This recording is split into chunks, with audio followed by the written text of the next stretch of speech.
Abajo, honey, Wachi Tante. Good morning.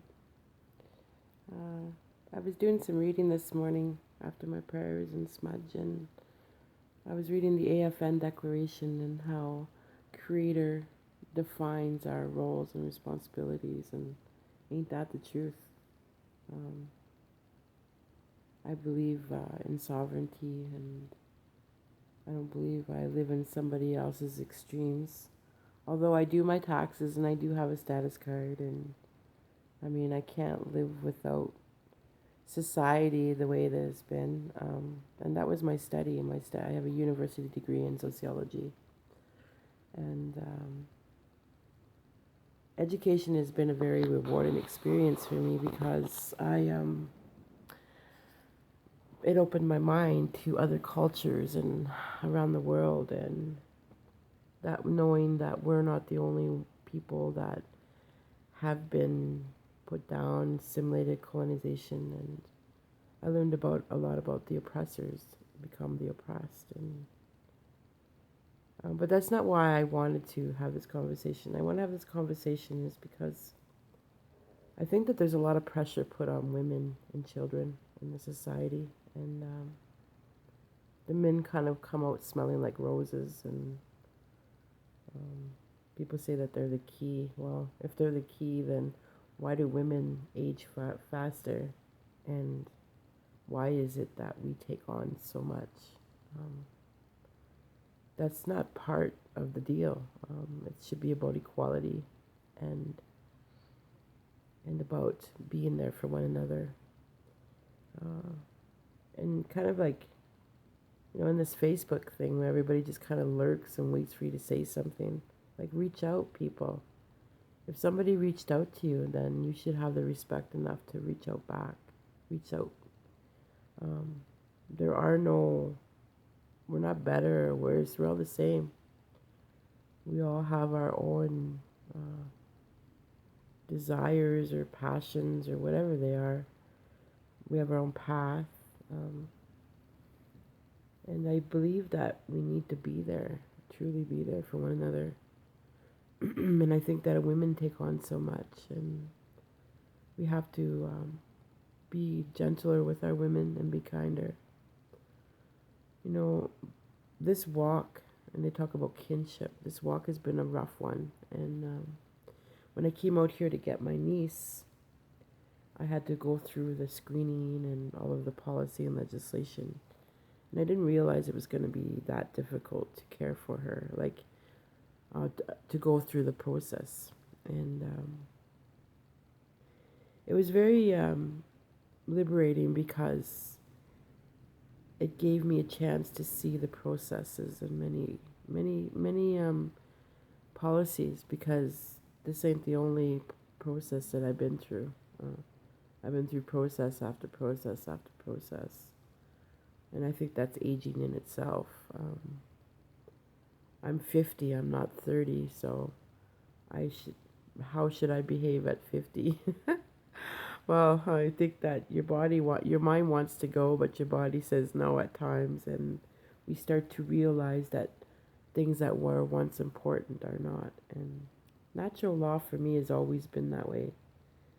Um, Learning from the land, and there's times when I watched a little flower grow from sprouting the seed to becoming so beautiful, and that's in 4 days.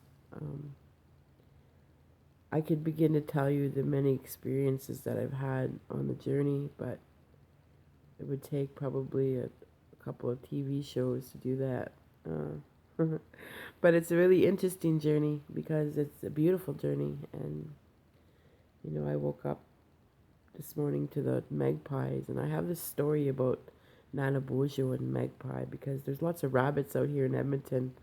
And the first time I came out here and I seen a rabbit, I was just like so freaked out. And my brother goes, "Oh yeah, they're like cats out here. They probably eat the cats. Like keep your cats inside, right?" Um, Policy and legislation is not really my thing. The reason why I want to go for this walk is I want to teach people. Um, I want to bring open forum to many communities about who we are and about um, what what issues or problems present from their community of growing, because it seems like a lot of our young people have a hard time in this education system. Like I said, I was talking to my grandson and he was crying, and that hurts my heart when I hear that my babies are crying. Those are my babies, and that's hard because he already feels that heaviness from that, having to, you know, that pressure being weighed down on him because he doesn't learn. His spirit is saying, Granny, that's not how I'm meant to learn. This is not my way, Granny. And I had an experience with Megizé Badajigan when he was very small, and we went to Opawa at Sioux College, Ontario, and I had him on my shoulders, and he was about 5 months old, maybe 4 months old. And we went on this one drum, and I don't know what drum it was. It could have been Bear Creek. I'm not sure which drum it was, and but that I offered that drum tobacco. I put tobacco down, and my grandson, when they drummed so loud, and it made my grandson cry, and tears are rolling down his face, and he screamed so loud that he screamed over that drum, and it was an eagle whistle. So that's where his name came from. That's natural law. That's who we are as Anishinaabe people. We have our own way of learning, and I think that in a diverse culture, I think that we all have something to learn and teach from each other, and that's why it's important to understand the importance of attending different ceremonies and respecting other people's altars and cultures, and it's all the same God, but it's how we pray to that God creator. um, and I think it's so beautiful because the openness that I've experienced in this, I haven't experienced a lot of negative things, like, because I think Creator puts me in good places because I have a job to do here. I have a purpose, and this purpose is one of these purposes to walk and to identify our roles and responsibilities by Creator and natural law, and even to come all the way out here for my niece. And I had a dream about this little girl when I was 24, and it was very powerful, and nothing happens by mistake on Creator's natural law, and going through the kinship, and that was quite the process to adhere to. You know, I think women take on so much, and I'm 50 years old, and some days I feel like I'm 80. I've been through hell and back. I've been, put down all my life, mostly people gossiping and shooting me down, and today I don't really care what people think, because I'm not here to live by other people's means or their approval of me. I have a job to do, and it's about my grandchildren and about sustaining the next 7 generations. And to be honest, I've worked hard to take care of that myself. I've worked hard to take care of my family, most time by myself. I had supposed to have a man there that's supposed to love and cherish, you know, and however, became a it became harder on the trail, and then being blamed for other people's mishaps or emotions, or you know, and sometimes I think it's good to walk alone. I don't like to go around hurting people, or you know, it causes more drama and chaos, and I really don't have time or room in my life for those things. There's a job to do. I have a purpose. So I think about, when a man pushes a woman, or, calls her names or gets angry. We teach those children how to love, and then we talk about teaching our children to love, or when they fight to not, you know, push each other down, but yet we do the same, so we as adults are very, you know, sometimes arrogant and cocky. And I don't want to ever become cocky and a bigger than creator, because in natural law, that's who we are. We're only human, and we have to humble ourselves, to the smallest things in life. And sometimes it's hard to do when we're based on ego, and we only think with our ego, because a lot of people get hurt. And I'm not here to hurt people. I'm here to love people, and I'm here to do creators work. And this is a part of it. The journey is the part of it. This is a part of the journey. And I don't want to be somebody I'm not. And when I think about creator and the things that I have done through this walk, I just get in awe and think that was me. I did that. I accomplished that, but nobody can see it. It's something you can't see. But my children and my grandchildren will be able to flourish in my lineage, my future generations. So that makes me proud, and it makes me want to work harder to uphold the bundle for the youth, and to uphold the bundle for our women, to uphold the bundle for things that are very important to our hearts and our families, our communities, our nation. You know, I think it should be one way rate across the board for membership, for housing, for I think that we should really work together and be in one nation, not many governments all over. And I think that be having an agenda would be based on intention, and intention, it comes from being human, and having those human desires, or whatever you want to call them, passion. Or but when you function from creators alliance, you don't do nothing without creators will, or okay, or get go from the big boss, right?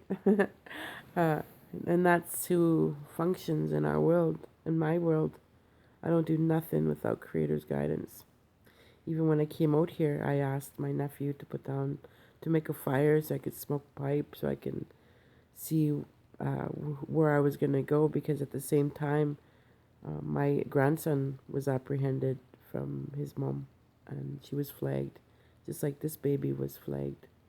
And so that tells me that our women are really weak, and that we need to really uphold why they're having so much, problems in our communities. And we need to bring these issues back to our leaders.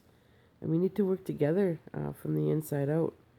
I don't think the government is going to, you know, really, really, unless we have a really good plan, I mean, I think that we need to help ourselves. And this is going, taking all of it. It's like gathering tobacco and gathering medicine and bringing it back to the tree of life, and asking for pity for our people, that our people walk in a kinder way and treat each other better.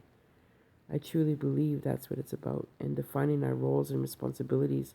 I'm auntie, I'm mom, I'm granny, I'm sister, I wear many hats, as you can see. I love hats. And I have many roles, and it's so heavy at times where, I just, I don't have time to, I don't have time for bullshit in my world. I really don't. I am kind. I'm a very beautiful woman. I'm kind, but I don't really have time for nonsense or chaos. There's so much work to do, and to uphold our nation is to uphold ourself. When I'm good to myself, I uphold the nation. When I treat myself kind, I uphold my family. When I'm good to, others, I'm good to Mother Earth. I don't think Mother Earth, gossips or they gossip about her. Or, she's got her brothers and sisters, her grandfathers and grandmothers and aunties and uncles and, her distant relatives.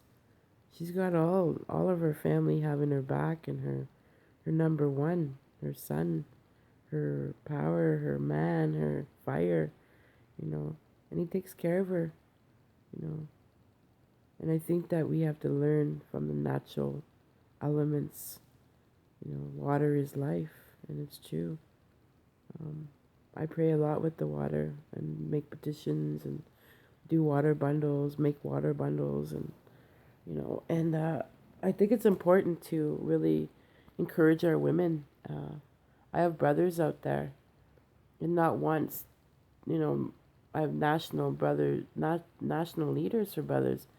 They could shoot me a message and say, "Hey, sister, how you doing today? How's your day going? You're doing a great job. Thank you for taking care of our niece and being there for our brother."